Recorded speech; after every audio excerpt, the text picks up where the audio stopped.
قالت لهم رسلهم إن نحن إلا بشر مثلكم ولكن الله يمن على من يشاء من عباده وما كان لنا أن نأتيكم بسلطان إلا بإذن الله وعلى الله فليتوكل المؤمنون وما لنا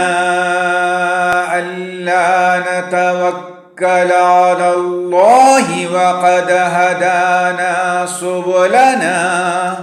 ولنصبرن على ما آذيتمونا وعلى الله فليتوكل المتوكلون.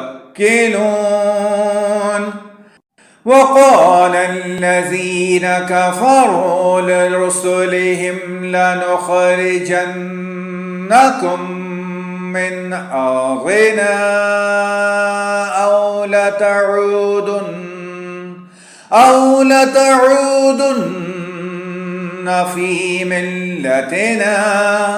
فأوحى إليهم ربهم لنهلكن الظالمين ولنسكننكم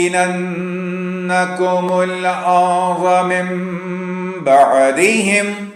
ذلك لمن خاف مقامي وخاف وعيد